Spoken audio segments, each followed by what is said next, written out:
दादागिरीला पूर्णविराम होणार आहे। तुम्हाला इंग्रजी बोलणारा खासदार पाहिजे का काम करणारा खासदार पाहिजे? आज भैया असते पाण्याची गरज नसती भास। आज या ठिकाणी स्वाभिमान जनसंवाद यात्रेचा आजची समारोपाची सभा शुभारंभ 1 तारखेला आई मोठा देवीच्या देवदर्शन घेऊन त्या ठिकाणी यात्रेचा शुभारंभ झाला आणि समारोप नगर शहरातील विशाल गणपतीच्या त्या ठिकाणी नारळ वाढून या यात्रेचा समारोप झालेला आहे। मी 19 दिवस ही यात्रा प्रत्येक गावागावामध्ये घेऊन गेलो। जनसंवाद स्वाभिमान नगर दक्षिण लोकसभा मतदारसंघातील माझ्या सर्व मायबाप जनतेचा स्वाभिमान जागृत झाला पाहिजे आणि जनसंवाद म्हणजे प्रत्येक गावागावामध्ये ही यात्रा घेऊन जाण्याचा मी प्रयत्न केला आणि या मतदारसंघाची भौगोलिक परिस्थिती जाणून घेण्याचा प्रयत्न केला आणि त्या यात्रेचा आज समारोप। या यात्रेच्या समारोपाच्या कार्यक्रमासाठी साहेब तुम्ही इतका अनमोल वेळ दिला त्याबद्दल तुम्हाला धन्यवाद। त्याचबरोबरीने आपले सर्वांचे मार्गदर्शक आपले सर्वांचे नेते आदरणीय थोरात साहेब सुद्धा या ठिकाणी उपस्थित आहेत, त्यांनाही धन्यवाद देतो। आणि युवकांचे युवा हृदय सम्राट आदित्यजी ठाकरे साहेब या ठिकाणी आपल्याला संबोधित करून गेले, रोहित दादा पवार आणि सर्वच आमचे व्यासपीठावरील नेते मंडळी आम्हाला माफ करतील, होळकर साहेब, कारण आता नाव घेत बसले तर 4-2 नाव अंकुश अण्णा वगैरे 4-2 नाव विसरले। आता मी एक तो उमेदवार आहे, मी एखाद्याचं नाव घ्यायचं सर्व म्हणते त्याला बघूनच घेऊ। त्याच्यापेक्षा सर्वच व्यासपीठावरील सर्व या माझ्यावर प्रेम करणारे सर्व मान्यवर मंडळी, मी या सर्व माझ्या मायबाप जनतेला सांगू इच्छितो की 19 दिवसामध्ये या मतदारसंघाच्या भौगोलिक परिस्थितीची आपण त्या ठिकाणी पाहणी केलेली आहे आणि या मतदारसंघातील काय काय प्रश्न आहेत ते प्रश्न आपण सोडवण्यासाठी येणाऱ्या कालखंडामध्ये निश्चित त्या ठिकाणी प्रयत्न करणार आहे। मी प्रत्येक गावात जाण्याचा प्रयत्न केला। त्या ठिकाणी ही यात्रा मोठा देवीला सुरुवात झाली, नंतर आम्ही भगवानगडाव गेलो, आम्ही भगवान बाबांचं दर्शन घेतलं, प्रताप काकांना आम्ही बरोबर होतो, नंतर तसंच शेवगावला, नंतर राहुरी, नगर तालुका, जामखेड, कर्जत, श्रीगोंदा आणि नगर शहरातील या ठिकाणी भागामध्ये ही यात्रा गेली। प्रत्येक ठिकाणी देवदेवतांचे दर्शन घेतलं, देवदेवतांचे आशीर्वाद घेतले आणि त्या परिसरातील प्रलंबित प्रश्नाची त्या ठिकाणी माहिती करून घेतलेली आहे। नगर शहरामध्ये ही भूमी ही आनंद ऋषी महाराजांची भूमी। या नगरवासियांना मी एक सांगू इच्छितो, या नगर शहरामध्ये सगळ्यात महत्वाचे प्रश्न म्हणजे जी डेव्हलपमेंट होणं आवश्यक होती ती डेव्हलपमेंट आजपर्यंत झालेली नाही। नगर पुन्हा रेल्वे सुद्धा सुरू होणं गरजेचं आहे, एखादं अद्ययावत गार्डन होणं आवश्यक आहे।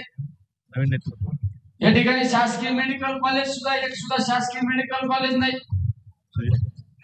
तर ज्यांना 5 वर्षापूर्वी आपण या ठिकाणी निवडून दिलं त्यांनी फक्त मोठमोठ्या घोषणा केल्या, मोठमोठ्या गप्पा मारल्या आणि एकही विकासाचं काम 5 वर्षामध्ये केलेलं नाही। आज त्यांनी निवडणुकीला सामोरं जात असताना विकासाच्या मुद्द्यावर निवडणुकीला सामोरं जाणं अपेक्षित होतं, पण विकासाचा कुठलाही मुद्दा नाही, फक्त व्यक्तिगत टीका टिप्पणी करणे। त्यांनी माझ्यावर काय आरोप केला, समोरच्या उमेदवाराला इंग्रजी बोलता येते का नाही। मी तुम्हाला एक प्रश्न विचारतो, तुम्हाला इंग्रजी बोलणारा खासदार पाहिजे का काम करणारा खासदार पाहिजे? रिझल्ट देने वाला चाहिए ना, रिझल्ट देणारा पाहिजे ना। अरे 24 घंटे या जनतेची सेवा करणारा. अरे माझी ओळख निर्माण जी झाली ती कामाच्या माध्यमातून निर्माण ओळख झाली आणि माझ्यावर टीका केली जाते का निलेश लंकेने काय विकासाचं काम केलं. माझ्या मतदारसंघामध्ये जाऊन पहा विकासाचं काय काम केलं. तुम्ही तर सांगता आम्ही 50-60 वर्षापासून आमच्या या जिल्ह्यावर आमचं नेतृत्व जिल्ह्याने मान्य केलंय. मग 50-60 वर्षात एखादं चांगलं काम आणलं का तुम्ही हे तरी सांगा ना. कुठलं एखादं काम तुम्हाला उभं करता आलं ते सांगा. तुम्ही कुठलंही काम विकासाचं एक सुद्धा काम उभं करता नाही आलं. मेडिकल कॉलेज आणता नाही आले, शैक्षणिक संस्था उभ्या करता नाही आल्या. साधा नगर मनमाड रोड सुद्धा त्यांच्या घराकडे जाणारा रस्ता त्यांना काम करता आलं नाही.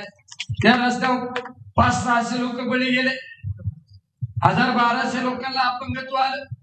नगर पाथर्डी रस्ता तरी मी उपोषण केला आणि तो रस्त्याचं काम सुरुवात झालं. अरे तुम्ही खासदार होते, तुमच्या अधिकारातला विषय होता, पण तुम्हाला करता आलं नाही. आज या ठिकाणी गांधी मैदानामध्ये सभा घेण्यामध्ये मागे सुद्धा एक इतिहास आहे.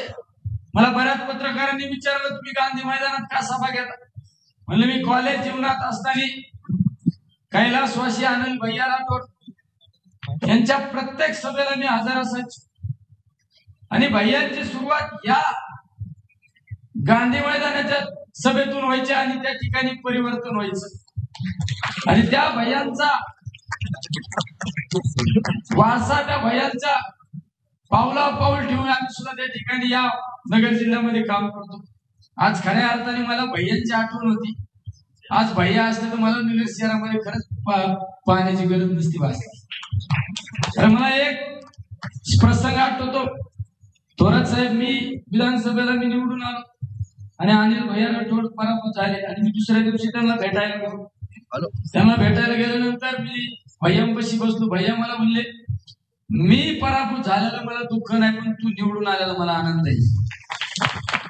अरे या नेतृत्वाखाली आपण काम करणारे माणसं. मुळे भैयांचा नारा होता वरती डोक्याची जागा कमी कर, भयमुक्त नगर शहर. काहींनी नारा दिला मागच्या 5 वर्षापूर्वी भयमुक्त नगर शहर. काय केलं घेवर. हॅलो अरे नगर शहरातल्या या जनतेला सांगू इच्छितो, ज्या ज्या ठिकाणी माझ्या कुठल्या नगरवासियांना कुठल्या व्यापाऱ्याला जर त्रास झाला ना, हा निलेश लंके 24 तास 365 दिवस तुमच्या सेवेला असेल. आणि निलेश लंकेचं वाक्य, निलेश लंके जे बोलतो तेच करतो आणि जे करतो तेच बोलतो. म्हणून काळजी करू नका, तुम्ही काळजी करू नका. माझ्यावर आरोप केला जातो निलेश लंके गुंड आहे, गुंडगिरी करतो, दहशत करतो आणि आता 13 तारखेला गुंडगिरी मोडून काढू. आम्ही तुमचं ऐकत नाही म्हणून आम्ही गुंड का? होय आम्ही गुंड आहे, पण गुंडांच्या विरोधात लढण्याची धमक आमच्यात आहे म्हणून आम्ही गुंड का? आमची गुंडगिरी काय मोडून काढता? आणि संदर्भ दिला जातो ना सुपा MIDCचा. अरे जी MIDC आदरणीय शरदचंद्रजी पवार साहेबांनी त्या MIDCचा शुभारंभ केला. मी 2010-11ला आंगलेगावचा सरपंच होतो. त्यावेळेस 2 कंपन्या माझ्या हातीत होत्या. मी काळाचे पावलं ओळखले. म्हणलं जर उद्योजक लोकांना संरक्षण दिलं, स्थानिक कामगारांना न्याय मिळवून दिला, तर ही MIDC एक दिवस सगळ्यात मोठी MIDC असेल. त्याचं आज खऱ्या अर्थाने सत्यात उतरवण्याचं काम आज आपण या ठिकाणी केलेलं आहे. पुन्हा चाकण रांजणगाव पेक्षा सगळ्यात मोठी सुपा MIDC झाली आणि आम्ही संरक्षण दिलं, उद्योजक लोकांना मदत केली, स्थानिक कामगारांना सुद्धा न्याय दिला, म्हणून आज एवढी मोठी MIDC. आणि तुम्ही दहशत दादागिरीचं बोलता. त्या राहत्यात जाऊन बा, साधा मोबाईल टेपच ठेवलं तर त्याच्यावर गुन्हा दाखल केला जातो. एका पोलीस कर्मचाऱ्याने शिवपुत्र संभाजी महाराजांचं महानाट्याचा पास वाटपाच्या त्या ठिकाणी शाळेत गेला आणि संभाजी महाराजांचा इतिहास सांगायचा प्रयत्न केला. अरे पण ही निवडणूक साहेब, आम्ही बऱ्याच निवडणुका पाहिल्या, मी सुद्धा बऱ्याच निवडणूक लढवल्या, पण ही निवडणूक कुठल्या राजकीय पुढाऱ्याच्या हातात नाही राहिलेली.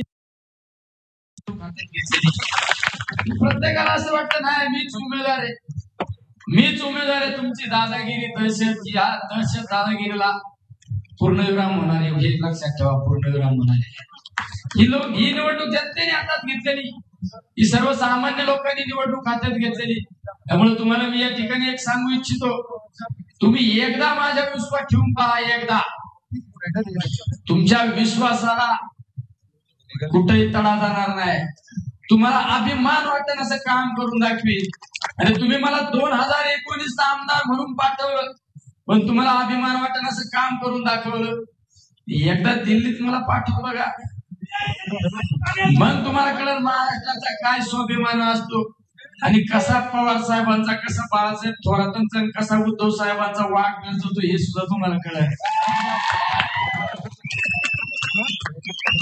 एकदा फक्त विश्वास टाकून पहा.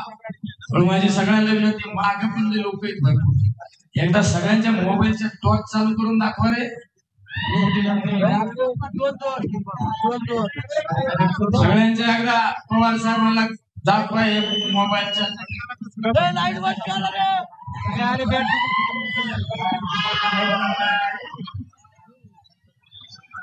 सगळ्यांना या ठिकाणी विश्वास देतो.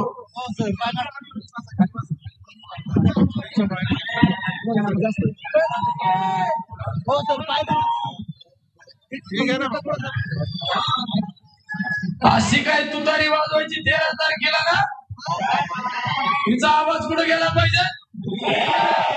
आणि दिल्लीत बसलेले जे हुकुमशाह आहेत ना, त्यांच्या डायरेक्ट कानठाळ्या बसल्या पाहिजे.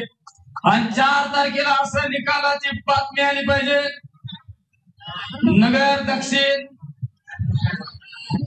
कंसात अहिल्यानगर लोकसभा निवडणुकीचे विजयी उमेदवार जाहीर केलं, अशी बातमी त्या ठिकाणी आली पाहिजे. त्यामुळे सगळ्यांनी खुणगाट बांधायची. आता थांबायचं नाही. आता डायरेक्ट हा जगन्नाथाचा पुढे घेऊन जायचं दिल्लीला. सगळे रेल्वेने चलो दिल्ली. जय हिंद, जय महाराष्ट्र. देश विदेशातील प्रत्येक घडामोडींचे लाईव्ह अपडेट मिळवण्यासाठी आता साम टीव्हीच्या सर्व सोशल मीडिया प्लॅटफॉर्मला लाईक, फॉलो आणि सबस्क्राईब करा. तसंच सर्व नोटिफिकेशनसाठी बेल आयकॉन प्रेस करायला विसरू नका.